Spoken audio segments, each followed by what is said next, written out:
Welcome to Charmed, I'm Sure, the cozy, curious podcast where we uncover the hidden magic in everyday life.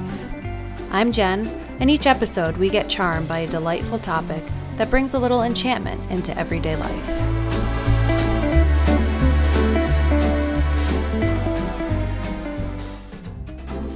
Have you ever met someone and instantly felt their energy? Bold, calm, airy, or maybe deeply intuitive? Or noticed how certain people seem to energize you, while others ground you? In astrology, these differences often come down to the elements: fire, earth, air, and water. And understanding them can give you a surprisingly simple way to read yourself and the people around you.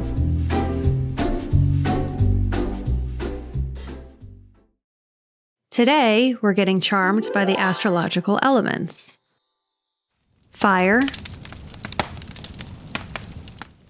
earth,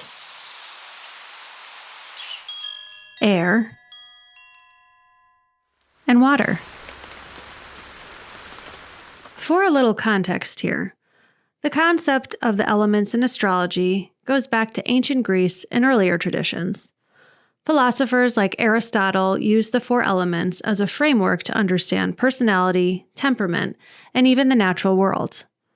Each zodiac sign belongs to one element, creating a map of energy and tendencies that can tell us a lot about how we show up in life. So why does this matter? Knowing the elements gives you a practical tool. You can spot your own patterns, understand the energy of people around you, and improve how you relate to friends, family, coworkers, and partners. It's easy, engaging, and intuitive. A quick way to understand energy without memorizing full birth charts. Now, let's explore the signs through the four elements. Each one shows how energy moves through us. Starting with fire, the fire signs are Aries, Leo, and Sagittarius.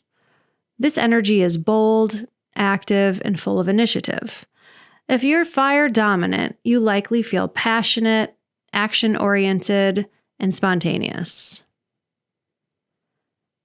The next element is earth. The earth signs are Taurus, Virgo, and Capricorn. This is the grounded, practical element. Earth types are the ones who stay steady, reliable, and consistent. And then there's air. The air signs are Gemini, Libra, and Aquarius. This energy is known for being curious, social, and mentally agile. Air-dominant people are communicative, flexible, and always moving through new ideas. And last, we have water. And the water signs are Cancer, Scorpio, and Pisces. This is the lens of intuition and sensitivity. So water types are empathetic, reflective, and deeply emotionally aware. Now let's talk about how to find your elements. The most accurate way is to look at your birth chart and note which signs your planets fall in. Then count which element shows up the most. That gives you your dominant element. If you're new to astrology, just start with your big three: your sun, moon, and rising signs. These give a strong snapshot of your personality. So remember that your sun is your core nature, your moon is your emotional habits, and your rising sign is how you come across. Your rising sign element is often what people notice first. It shapes your presence and the energy you give off. Your sun and your moon matter just as much, but they tend to show more as people get to know you. The element of each one shows how that part of you naturally operates. So, for example, a fire moon feels emotions actively, while an earth moon processes them in a steady way.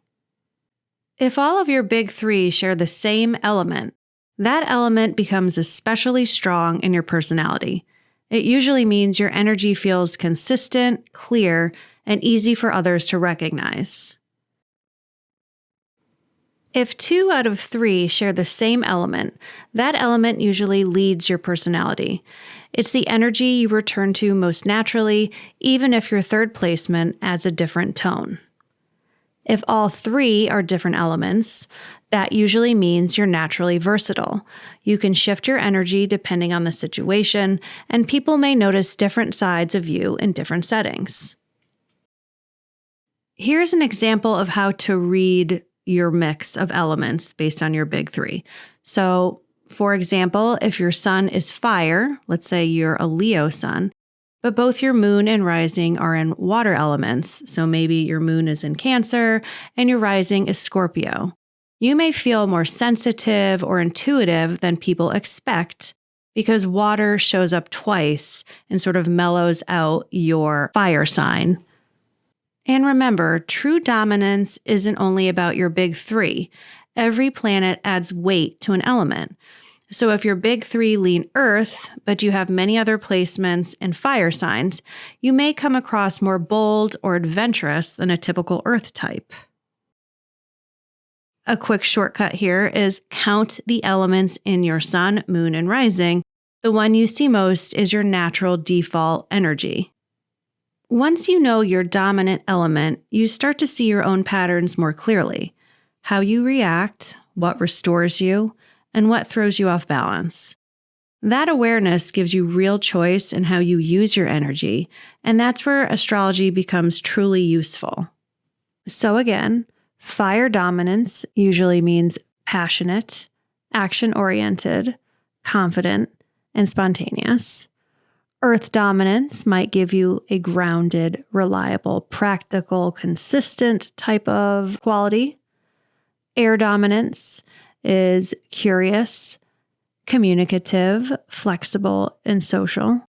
And water dominance gives you intuition and the ability to empathize, reflect, and be a little bit more emotionally aware. One of the most fun parts about the elements is how you can use them as a shortcut for reading people's energy. Instead of guessing someone's exact zodiac sign, you can notice their vibe and gauge whether they feel fiery, watery, airy, or earthy. It's a playful, approachable, and surprisingly accurate way to connect with people. For example, you might meet someone and think they're definitely a water type, sensitive, calm, reflective, without actually knowing that they're a Cancer, a Scorpio, or a Pisces, which are the water signs. This is especially handy for social situations, first impressions, and even navigating relationships. This has happened to me many times, and it is a surprisingly accurate way of determining or even guessing somebody's sign or signs. I have picked up on just the vibe, the general kind of energy that people give off, and it's much easier to place them in a dominant element than it would be to guess their specific zodiac sign, since there are 12. So if you become familiar with the elements and the energies of the elements, it's much easier to group people within one of 4 elements than it is to assign and predict one of 12 zodiac signs. But once you are more familiar with the elements, you can narrow it down, and it becomes an easier way of making these types of predictions. Now, let's talk about compatibility. Classic advice on which signs get along really comes down to elements, the energy each person brings. Some energies complement each other, some balance each other, and some can feel frustratingly different. Before we get into mixed elements, it helps to know that signs sharing the same element often feel instantly comfortable together. They tend to move at a similar pace, value similar things, and understand each other without much effort. When we look at different elements interacting, patterns start to show. Let's start with complementary pairings. Fire and air often click right away. Fire is bold and expressive, and air brings ideas and movement. Air fuels fire, and fire gives air direction. Together, they can feel inspired and alive. Think Leo and Gemini. Another complementary pairing is earth and water. They blend very well. Earth is steady and grounded. Water is sensitive and intuitive. Water softens earth, and earth supports water. This can feel calm, safe, and deeply supportive. So think Taurus and Scorpio. Now for pairs that can work with awareness.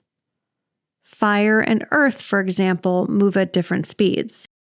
Fire acts fast, while earth moves with care. They can balance each other beautifully if they respect these differences. But without that respect, fire may feel held back and earth may feel pushed. An example here might be Aries and Capricorn. Another pairing would be air and water. They see life through totally different lenses. Air looks through thought, and water looks through feeling. They can learn a lot from each other, but they have to be patient when misunderstandings happen. So, for example, Aquarius with Cancer. Combinations that may feel harder or more challenging include fire and water. They can feel very intense together. Fire expresses outward, water turns inward, and without awareness, they may drain each other's energy. An example of this might be a Leo with a Pisces. Earth and air can also clash. Earth wants stability and air wants freedom. Earth may see air as scattered, while air may see earth as stuck. An example might be a Virgo with a Libra. So, elemental compatibility isn't about good or bad matches. It's more about understanding the kind of energy each person brings and how those energies interact. How can we use this in the real world? Let's talk about putting compatibility into practice. When we talk about compatibility, we're really looking at how two elemental profiles interact. If you want to compare your energy to someone else's, here's a simple, intuitive roadmap to follow. The most accurate way is to use your dominant element from your full birth chart. That's the primary energy we talked about earlier. But if you don't have your full chart, a much simpler approach is to look at your big three. If one element clearly repeats in your sun, moon, and rising, that's the one you'll use to compare.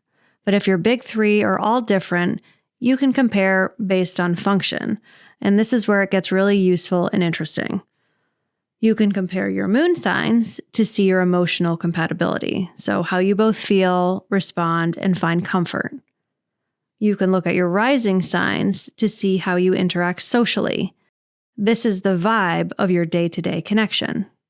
And finally, you can look at your sun signs to see if your core identities and values align, what you both prioritize and believe in.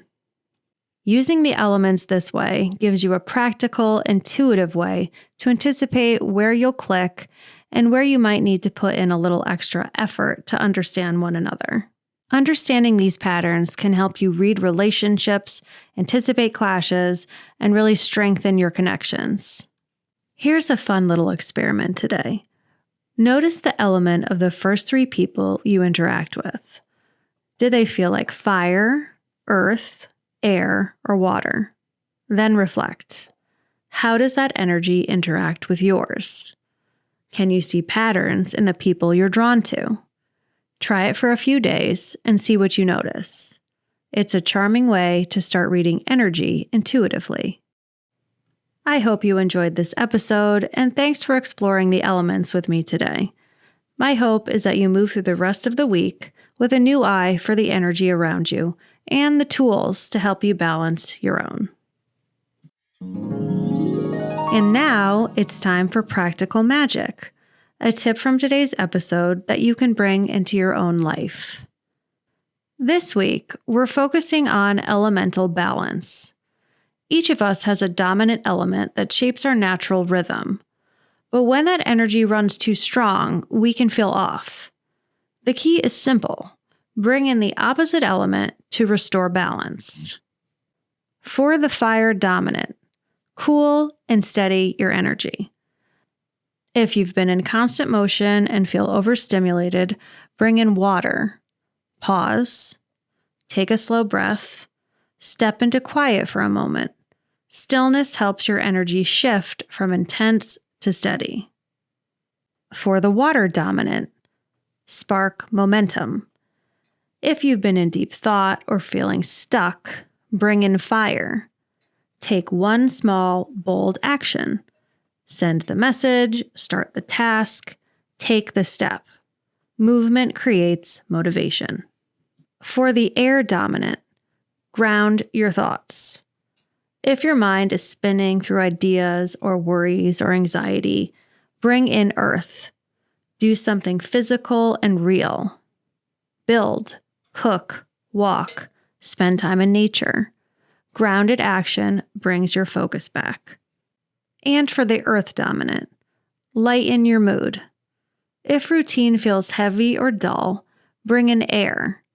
Try something new, talk with someone, read, explore, or learn. Fresh input refreshes your energy. When you work with your elements in this way, you're not just observing your energy, you're directing it. And that's what makes astrology both magical and practical. Thanks for listening to Charmed, I'm Sure. And until next time, may every day bring a little charm your way.